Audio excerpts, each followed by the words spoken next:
नमस्कार, सी न्यूज़ भारत में आप सभी का स्वागत है। मैं हूं आपके साथ ज्योति श्रीवास्तव। वक्त हो गया है बुलेटिन का। इस बुलेटिन में बात होगी भिंड की, जहां सुरपुरा पुलिस ने जमीन के अंदर गाड़ कर रखी गई 36 पेटी अवैध देशी शराब को जब्त कर आरोपी को किया गिरफ्तार। आगे चर्चा करेंगे हरदोई की, जहां माधोगंज में बारिश की वजह से ढहा कच्चा मकान, मलबे के नीचे दबकर एक की हुई मौत। साथ ही बात होगी कैमूर की, जहां मेरी माटी मेरा देश के तहत निकाली गई कलश यात्रा। और भी तमाम खबरों पर विस्तार से करेंगे चर्चा।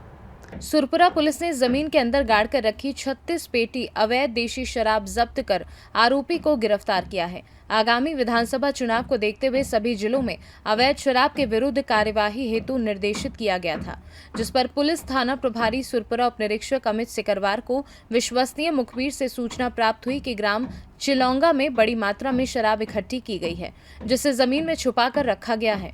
थाना प्रभारी ने ग्राम चिलौंगा पहुंचकर मौके पर मिले संदेही से पूछताछ की तो उसने सारा सच उगल दिया। घर के सामने बने गौड़ा में सब्जी के पेड़ों के बीच शराब को गाड़ना बताया। उस स्थान की खुदाई की गई तो जमीन में बड़ी मात्रा में देशी शराब गड़ी हुई मिली। पकड़ी, कितने आरोपी पकड़े गए? भिंड पुलिस द्वारा अवैध गतिविधियों के विरुद्ध विधानसभा चुनाव के परिवेश में लगातार अभियान जारी है।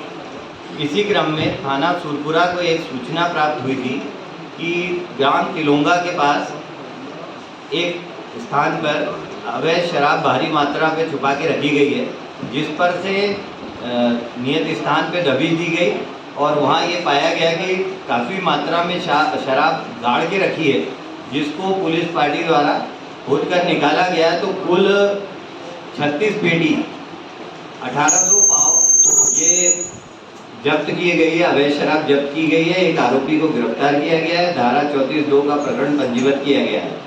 आरोपी से लगातार पूछताछ की जा रही है।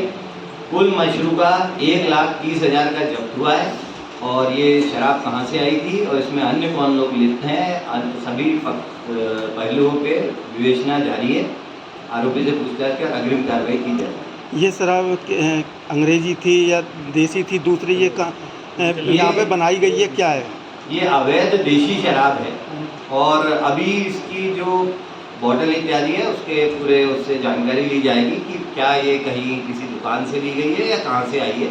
उसके बारे में ये ऐसा उसको देख के लग रहा है कि इसको पूर्व में गाड़ा गया है और समय समय पे इसमें से निकाल के, और इसका जो आपराधिक उद्देश्य है अवैध रूप से शराब को बिक्री करना, ये स्पष्ट पाए जाने पे अपराध पंजीबद्ध किया गया है। अभी सभी पहलुओं पे विवेचना की। सर, आगामी चुनाव को लेकर तो नहीं गाड़ दी गई?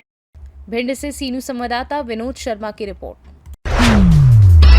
जिला पूर्ति अधिकारी ने सर्वसाधारण को सूचित किया है कि माह सितंबर 2023 में राष्ट्रीय खाद्य सुरक्षा अधिनियम 2013 के अंतर्गत आवंटित खाद्यान्न पर अंत्योदय गेहूं 14 किलो, चावल 21 किलो, कुल 35 किलोग्राम प्रति कार्ड तथा पात्र गृहस्थी कार्ड धारकों को उनके कार्ड से संबद्ध प्रत्येक यूनिट पर 2 किलोग्राम गेहूं, 3 किलोग्राम चावल, कुल 5 किलोग्राम प्रति यूनिट का निःशुल्क वितरण किया जाएगा।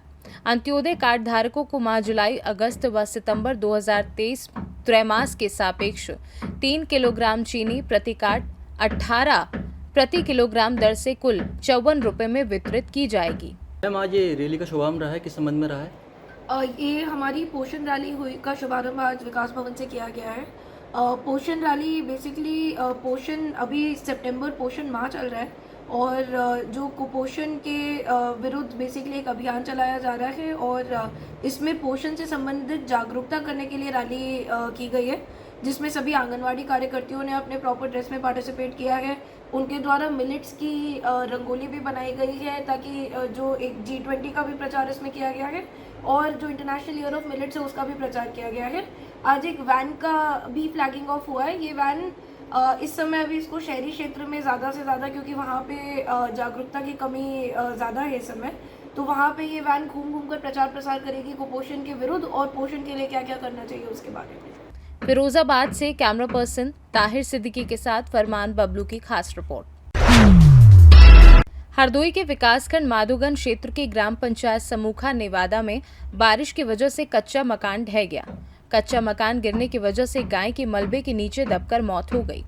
पीड़ित सत्यपाल पुत्र विशाल ने बताया कि मनोहर लाल पुत्र छोटे लाल का कच्चा मकान उनके घर के पास में ही मनोहर के कच्ची दीवार से उनके गाय की मौके पर मौत हो गई।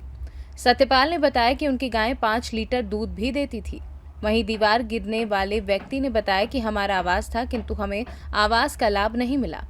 पीड़ित मनोहर लाल की दशा अत्यंत ही दयनीय है। पीड़ित का एक पुत्र जिसकी उम्र लगभग 12 वर्ष है एवं 2 बेटियां हैं जिनकी उम्र लगभग 18 से 20 वर्ष है। पीड़ित ने बताया कि दोनों लड़कियां शादी की उम्र की हो गई हैं, किंतु गरीबी के चलते ना ही मैं अपना मकान बनवा पा रहा हूं और ना ही बच्चों को पढ़ा लिखा पा रहा हूं। वहीं मनोहर की पत्नी 100% दिव्यांग है, उसको दिखाई सुनाई कुछ भी नहीं देता है और ना ही वह चल फिर पाती है। इस संबंध में जब पीड़ित की पुत्री से बात की गई तो उन्होंने बताया कि मां की देखरेख की वजह से एवं कच्चा मकान होने की वजह से हम लोग पढ़ाई लिखाई नहीं कर पा रहे हैं। मकान में ना तो दरवाजा लगा हुआ है और ना ही दीवार बनी हुई है, जिससे कि आए दिन कुत्ते बिल्ली घर में घुस जाते हैं और घर में रखा सामान नष्ट कर देते हैं। वहीं पीड़ित की हालत इतनी खराब है कि खुले आसमान के नीचे भोजन बनाने के लिए विवश है। पूरा मकान ही उनका ढहने की कगार पर है। अगर 1-2 दिन बारिश नहीं रुकी तो कोई बड़ी अनहोनी हो सकती है। पीड़ित परिवार ने मुख्यमंत्री व प्रधानमंत्री से मांग की है कि उनको आवास दिया जाए।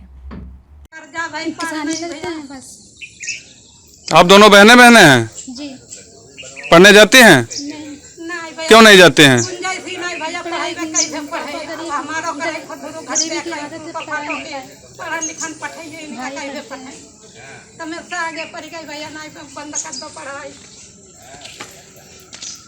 न पैसा पहुँचा न फिर हमारा पैसा खाया तो नहीं शुरू कराया हमारा। अब इनके चोट लग गए तब तो इनका कुछ। सेक्रेटरी से कभी मुलाकात ही नहीं हुई आपके? सेक्रेटरी जानते हैं आप? देखा है कभी? देखा है हाँ। तो आपने बात करने की कोशिश नहीं की? बात करने की कोशिश की, ये कहते हैं कि आवास आएगा तब भी आ जाएगा। अब आवास आया था, अब नहीं पता कहाँ चला गया। बताएं बेटा, क्या नाम है, क्या समस्या है आप लोगों को? मेरा नाम रुचि देवी है। हाँ, क्या समस्या है आप लोगों को? समस्या तो बहुत कुछ है सर। मम्मी भी आज 15 साल हो गए बीमार पड़ी हैं, दिखाई भी नहीं देता है, अब हाथ पैर भी नहीं चलते हैं। कैसे क्या गुजारा होता है आप लोगों का? बस अकेले पापा है, बस मजदूरी करके आप लोग गुजारा करिए। भाई भी भाई भी 13 साल का। क्या नाम है आपका? और मनोहर लाल। अच्छा, ये आपका मकान कच्चा ही है पूरा? पूरा कच्चा। मकान आपका गिर गया है? जी। कब गिरा? आज सुबह। आज 5 बजे। आपको आवास नहीं मिला अभी तक? नहीं। काहे नहीं मिला? आपने बात नहीं की प्रधान से अपने? करी प्रधान से बात। क्या बताए हैं? प्रधान लिस्ट में नाम आया था और फिर पता नहीं कहने लगे 10-15 दिन में पैसे आ जाएंगे। हाँ। फिर पैसा नहीं आया। हरदोई से सीनू संवाददाता जितेंद्र की रिपोर्ट। भभुआ विधानसभा की पूर्व विधायक रिंकी रानी पांडे के घर से मेरी माटी मेरा देश का अमृत कलश लेकर भभुआ विधानसभा के पंचायत कूड़ासन, मनिहारी, कोहारी, उफरवालिया होते सभी शक्ति केंद्र पर भभुआ विधानसभा के पश्चिमी मंडल में अमृत कलश यात्रा निकाली गई। रैली में शामिल रामपुर मंडल अध्यक्ष अखिलेश कुमार सिंह एवं भभुआ पश्चिमी मंडल अध्यक्ष सर्वेश्वरी विश्वकर्मा, भभुआ पूर्वी मंडल अध्यक्ष मौलाबिन, महामंत्री अतुल सिंह, गोपाल तिवारी, पप्पू सिंह, पूर्व मंडल अध्यक्ष अनिल शर्मा, सुनील गुप्ता, अशोक चौबे के साथ अन्य समाज सेवियों व भाजपा कार्यकर्ता गण कार्यक्रम में शामिल रहे। भारत माता की जय! भारत माता की जय! वंदे मातरम! वंदे मातरम! जय हिंद! जय हिंद! मनिहारी पंचायत से, मनिहारी बाजार से अमृत वाटिका बने खातिर दिल्ली में हमनी के जात बा। हर गांव से हमन के देश के बाहर हर गांव से तो अमृत वाटिका में पहुंच जाए, जहां शहीद के नाम के पेड़ बनी, जहां शहीद के नाम पे अमृत वाटिका स्वतंत्रता सेनानी जो देश आजाद करे वो स्वतंत्रता सेनानी के नाम पर अमृत वाटिका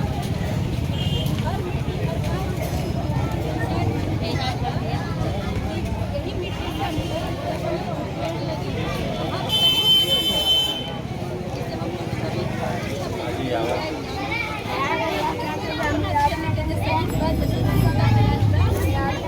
हर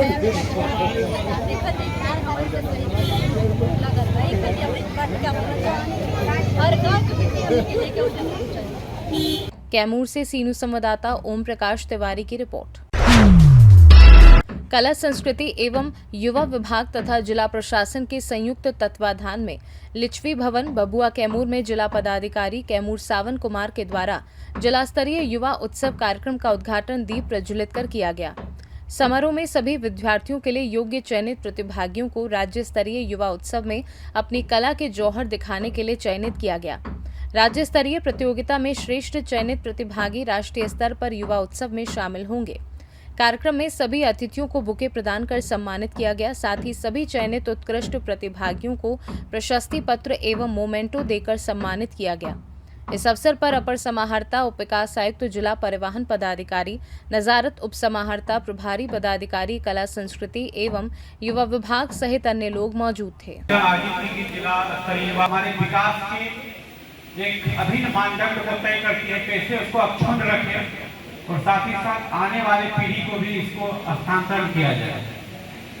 अभी आप देखे होंगे कि हम लोग का देश G20 सम्मेलन कल ही खत्म हुआ है और एक चीज गौर किए होंगे जो जहां हम लोग का वेन्यू था दिल्ली में भारत मंडप, उनके सामने जो प्रतिमा थी नटराज प्रतिमा, आप देखिए कई लोग अगर ध्यान दिए होंगे तो नटराज प्रतिमा हो या फिर जो काफी सारे विदेशी मेहमान लोग आए, राष्ट्राध्यक्ष आए, उनके सम्मान में जो नृत्य प्रस्तुत किया गया, चाहे असम का बिहू हो या दक्षिण भारत का मोहिनी अट्टम हो, जो भी प्रस्तुत किया गया, आप देखे होंगे सभी में कॉमन ये था कि हम लोग की जो सांस्कृतिक विरासत है, जो सांस्कृतिक धरोहर है, उसको हम लोगों ने विश्व के सामने, विश्व परिदृश्य में आगे रखा।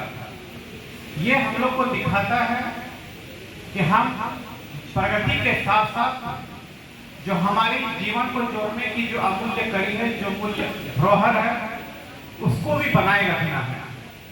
विकास केवल ये नहीं है कि हम केवल ईंटा पर ईंटा जोड़ते जाएं, परंतु ये भी है कि इस ईंटे को दूसरे ईंटे से जोड़ने वाले जो तत्व हैं वो कैसे मजबूत बने रहते हैं।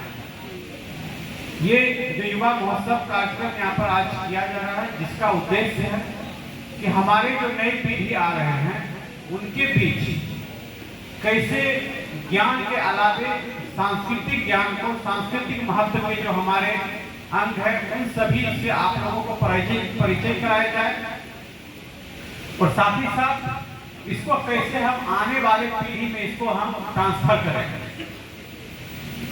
जो आज यहाँ पर अभी बताया भी गया है कि जो इसके 4-5 परिविधि हैं, जिसमें आप सभी यहाँ पर प्रदर्शित आप लोग करेंगे और फिर जो यहाँ सर्वश्रेष्ठ होंगे उनका प्रदर्शन राज्य स्तर पर किया जाएगा और उसी में देखा जाएगा कौन सा जिला काफी अच्छा कर रहा है। इसलिए यहाँ पर हम लोगों के लिए एक आप लोगों के लिए एक अपॉर्चुनिटी है।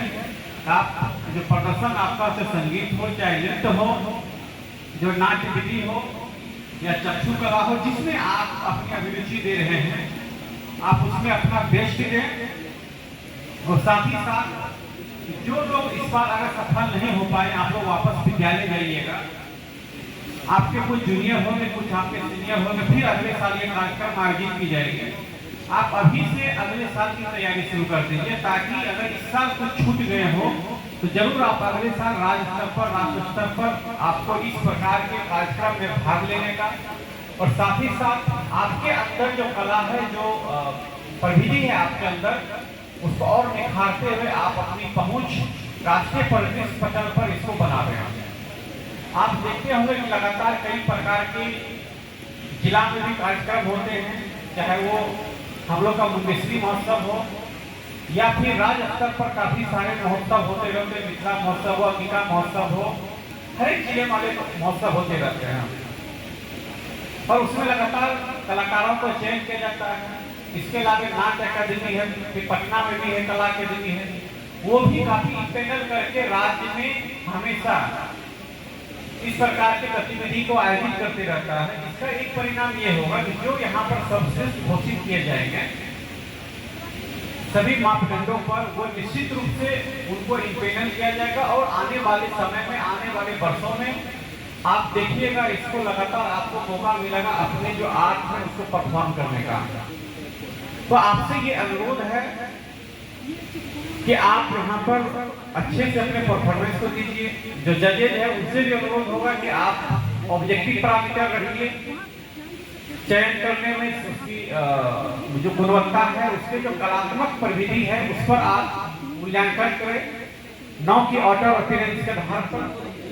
और साथ ही साथ ये भी देखा जाना चाहिए कि जो बच्चे नहीं कर पाए हैं उसको कैसे हम आने वाले वर्षों में शिक्षा विभाग के द्वारा विभिन्न जो मीटिंगें होते हैं, आप लोगों के जिला स्तरीय कार्यक्रम होते हैं, कैसे उन लोग को टेकल करके हम आने वाले समय के लिए उनको तैयार करें।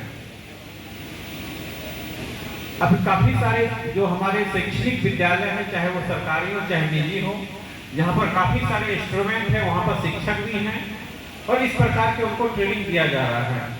तो कैसे विद्यालय स्तर पर भी हम मासिक, त्रैमासिक या छमाही आधार पर कुछ ऐसे कार्यक्रम करें ताकि बच्चे इसमें लगातार जुड़े रहे अपने पढ़ाई के साथ साथ, और उनका जो संपूर्ण विकास, जो मेंटल डेवलपमेंट के साथ साथ जो अन्य विकास हैं उनके कॉग्निजेंस का है वो भी साथ ही साथ विकास हो। और एक हम लोग केवल एक ज्ञानी व्यक्ति पैदा नहीं करें, एक ज्ञानी छात्र नहीं निकले हम लोग के विद्यालय से, एक व्यक्ति ऐसा छात्र निकले जो हमारे समाज के संस्कृति को, विभिन्न तत्वों को, विभिन्न पहलुओं को, सभी को समझता होगा।